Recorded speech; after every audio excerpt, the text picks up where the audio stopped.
कैसे हो आप सभी लोग। Welcome back to another video. और आज का वीडियो जो होने वाला है बहुत ही ज़्यादा खास होने वाला है, क्योंकि आज हम डिस्कस करने वाले हैं क्या हो चुका है यूएफसी के हैवीवेट डिवीजन को। क्या ऐसी पनौती लग चुकी है हैवीवेट डिवीजन को यूएफसी के। अगर मैं आपसे कहूं कि यूएफसी का जो हैवीवेट चैंपियन है टॉम एस्पिनल, शायद वो एलेक्स पेरेरा से फाइट ना करे, और इसका रीज़न हो सकता है इंजरी नहीं बल्कि पैसा। और ये बात खुद टॉम एस्पिनल के नए मैनेजर एडी हर्न ने बोली है। एडी हर्न ने सीधा बोल दिया है कि वो टॉम एस्पिनल वो करंट चैंपियनशिप कॉन्ट्रैक्ट पर फाइट नहीं करने देने वाले हैं, ना एलेक्स पेरेरा फाइट, ना सीरियल गान रीमैच। और ऑनेस्टली ये स्टेटमेंट यूएफसी के लिए बहुत ही बड़ा प्रॉब्लम क्रिएट कर सकता है, क्योंकि एक साइड पर एडी हर्न बोल रहे हैं कि यूएफसी के जो फाइटर्स हैं उनको उनके हक का पैसा मिलना चाहिए, लेकिन मुझे लगता है कि वो टॉम एस्पिनल को नेक्स्ट जॉन जोन्स बना रहे हैं। आज हम इस कंट्रोवर्सी को ब्रेक डाउन करने वाले हैं। सबसे पहले कॉन्टेक्स्ट समझते हैं। टॉम एस्पिनल की जो सिचुएशन है वो बहुत ही कॉम्प्लिकेटेड है। पहली बात थी कि जॉन जोन्स के साथ वो वेट करते रह गए, उनकी कभी फाइट हुई नहीं। लिटरली ऑलमोस्ट एक साल उन्होंने वहाँ पर वेस्ट कर दिया। एंड फिर उसकी फाइट हुई सीरियल गान के साथ, जो कि आपको और मुझे सबको पता है कि बहुत ही बड़ा डिजास्टरस फाइट थी, राइट। बहुत ही बड़ा डिसअपॉइंटमेंट था वो। और टॉम एस्पिनल का ये कहना था कि वो उनकी जो इंजरी थी वो बहुत ही ज़्यादा सीरियस थी, कि अभी तक वो डॉक्टर लिटरली 8 मंथ्स हो गए वो उस फाइट को, और अभी तक वो मेडिकली क्लियर नहीं है। अभी तक उनको डॉक्टर ने क्लियर नहीं किया हुआ है। और फिर आते हैं पॉल फ्लेडर और माइकल बिस्बिन की एंट्री होती है यहाँ पे। और पॉल फ्लेडर और माइकल बिस्बिन ने ऐसे कमेंट्स पास किए जो फैंस को और जो एडी हर्न था उनको बिल्कुल भी पसंद नहीं आया। पॉल फ्लेडर ने ऐसा बोला कि टॉम एस्पिनल का जो ईगो है वो बहुत ही ज़्यादा बड़ा हो चुका है, यूएफसी से भी ज़्यादा बड़ा हो चुका है। और मुझे लगता है कि ये जो बात उन्होंने बोली है वो थोड़ी वीक है, क्योंकि अगर डॉक्टर ही उससे मेडिकली क्लियर नहीं कर रहा है तो उसमें फाइटर भी क्या कर सकता है, राइट। और फिर यहाँ एंट्री होती है माइकल बिस्बिन की। और जिसको नहीं पता, माइकल बिस्बिन एंड टॉम एस्पिनल दोनों एक ही कंट्री से आते हैं, और टॉम एस्पिनल को हमेशा एंकरेजमेंट करते थे माइकल बिस्बिन। और इस बार उन्होंने क्रिटिसिज्म किया उनके अगेंस्ट, जिसमें उन्होंने बोला कि भाई मेरी तो एक आग चली गई थी तो भी मैं रिटर्न कर गया था, और ये तो सिर्फ एक आई पोक है, राइट। और एक आई पोक के लिए इतना टाइम और इतनी सारा फियास्को होना वो बहुत ही ज़्यादा बड़ी बात हो चुकी है, राइट।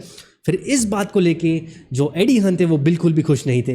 वो बोलने लगे कि भाई ये जो माइकल बिस्बिन है, पॉल फ्लेडर है, ये सब यूएफसी से पेड है, राइट। यूएफसी से इनको पैसा मिलता है, इसलिए ये सब ऐसी बातें कर रहे हैं। तो अब सच क्या है वो मुझे नहीं पता, वो आपको नहीं पता, राइट। लेकिन फिर एक ऐसा स्टेटमेंट आता है एडी हर्न के साइड से जिसने सारी यूएफसी और एमएमए कम्युनिटी को हिला के रख दिया, जिसमें वो बोलते हैं कि शायद वो टॉम एस्पिनल को यूएफसी में फ़ाइट करता हुआ नहीं देखते हैं, शायद वो उसे करंट कॉन्ट्रैक्ट पर उसे फ़ाइट नहीं करने देंगे, क्योंकि उनका जो कॉन्ट्रैक्ट है वो बहुत ही मिनिमल पे करता है जितना वो रेवेन्यू जनरेट करके देते हैं।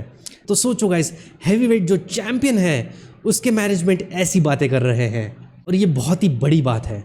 सोचो फ्रांसिस नगानो के टाइम पे क्या फियास्को हुआ था, काइंड ऑफ ये सिचुएशन भी वैसी ही बनती जा रही है। सो क्या जो एडी हर्न जो मैनेजर है टॉम एस्पिनल के, वो गलत है, क्या उनकी गलती है? सो ये पर्सनली ऑनेस्टली मैं बोलूँगा कि नहीं, आई डोंट थिंक ये एडी हर्न की गलती है, क्योंकि ये जो फाइटर पे के बारे में है ये सालों से ये बात चलती आ रही है। जॉन जोन्स ने बात की है, टॉम एस्पिनल की ने बात की है, जो रोगन ने तक बात कर दी है, और जो एक्स फाइटर्स थे उन्होंने भी बहुत ही ज़्यादा इस बात पर फोकस किया है कि उनको फाइटर जो पे है वो बॉक्सिंग के रिलेटेड बहुत ही ज़्यादा कम है। तो जब ये एडी हर्न बोलते हैं टॉम एस्पिनल के तरफ से, तो आई थिंक ये कॉन्वर्सेशन है वो थोड़ी लेजिट है, राइट। थिंक हो सकता है कि जो रिस्क जो फाइटर्स लेते हैं, जो टॉम एस्पिनल ने जो रिस्क लिया, जो आई पोक उन्होंने लिया, और जो इंजरी जो डॉक्टर अभी तक क्लियर नहीं कर पाए हैं, तो आई थिंक ऐसा हो सकता है कि वो सच में उनको अंडरपेड हो। और एक बात है जो यहाँ पर बहुत ही बड़ी चीज़ है, क्योंकि टॉम एस्पिनल जो है वो यूएफसी के कॉन्ट्रैक्ट के अंदर है, और कॉन्ट्रैक्ट के अंदर कुछ भी हो सकता है, राइट। क्योंकि आप यूएफसी के अंडर हो, आपको उनकी ही बातें माननी पड़ती है। और ऐसा तो नहीं है कि यूएफसी किसी फाइटर पर डिपेंडेंट है, राइट। स्पेशली जब एलेक्स पेरेरा जैसा फाइटर, जो कि one of the top knockout artist है और one of the biggest star है यूएफसी में करंटली, और मान लो अगर एलेक्स पेरेरा इंटरम चैंपियन जीतता है, और क्या एडी हर्न टॉम एस्पिनल को फाइट लेने देंगे अक्टूबर में?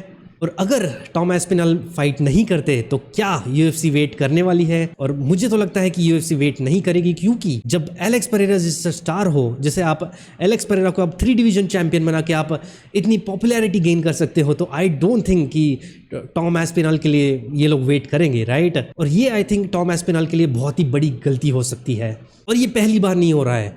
ऐसे डिस्प्यूट्स पहले भी हो चुके हैं। हमने फ्रांसिस अंगानू के टाइम पे देखा था, हमने जॉन जोन्स के टाइम पे देखा था। यूएफसी किसी के भी सामने नहीं झुकती है, क्योंकि उनको लगता है कि अगर वो एक फाइटर के लिए झुके तो उनको सब के लिए झुकना होगा। एंड ये आई थिंक बहुत ही ज़्यादा हार्श हो सकता है टॉम एस्पिनल के लिए, क्योंकि वो एक लिटरली एक चैंपियन है। एज MMA फैंस हमें देखना है कि टॉम एस्पिनल की रीमैच हो या तो सीरियल गान से, या फिर उनकी फाइट हो चैंपियनशिप फाइट एलेक्स परेरा से, राइट? हम ये सब जानते हैं और हमें देखना है एलेक्स परेरा और टॉम एस्पिनल को साथ में फाइट करते हुए, राइट? तो अब ये बात आती है कि क्या एडी हर्न टॉम एस्पिनल को UFC से बाहर निकालना चाहते हैं? सोचो इस बात के लिए। अगर वो बाहर जाते हैं तो उनको इंगानो के साथ फाइट मिल सकती है, उनको बॉक्सिंग फाइट मिल सकती है, वो अलग अलग क्रॉस प्रमोशंस के लिए फाइट कर सकते हैं, जैसे फ्रांसिस अंगानू ने फाइट किया है। फ्रांसिस अंगानू ने इतना पैसा कमा लिया है जितना वो UFC में 10-15 फाइट के साथ भी वो इतना पैसा नहीं कमा पाते जितना उन्होंने बाहर UFC के बाहर बॉक्सिंग में उन्होंने कमाया है, राइट? सो वहाँ जितना पैसा कमाने का पोटेंशियल है टॉम एस्पिनल के पास, उतना UFC में नहीं है। और एडी हर्न जो हमें पता है बॉक्सिंग में बहुत ही ज़्यादा प्रेजेंस रखते हैं, वो बॉक्सिंग के बहुत ही बड़े बड़े फाइटर्स को वो मैनेज कर चुके हैं, और उनकी वैसी सेटिंग भी है जहां पर वो टॉम एस्पिनल को फाइट करवा सके, राइट? लेकिन फिर सवाल यही आता है कि फैंस क्या चाहते हैं, फैंस को क्या चाहिए? आंसर सिंपल है, जैसा मैंने बोला कि फैंस को चाहिए कि Tom Aspinall versus Alex Pereira. ये फाइट देखने के लिए सब लोग बेसब्री से इंतजार कर रहे हैं।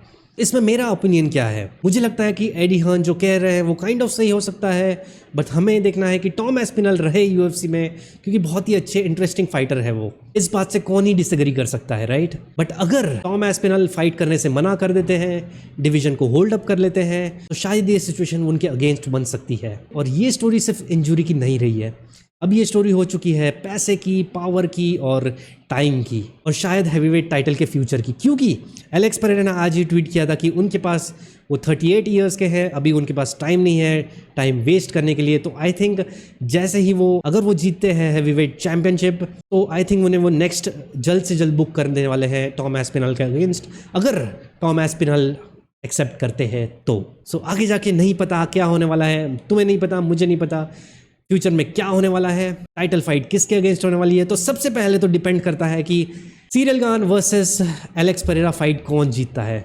राइट? तो हम मिलेंगे नेक्स्ट वीडियो में गाइस, बहुत ही ज़्यादा एंजॉय करने वाले हैं, लाइव स्ट्रीम करने वाले हैं UFC का जो नेक्स्ट इवेंट होने वाला है, USA White House event, right? So मिलते हैं हम नेक्स्ट वीडियो में। अगर आपको ये वीडियो पसंद आया होगा तो please do consider like and subscribe guys. See you in the next video, bye bye.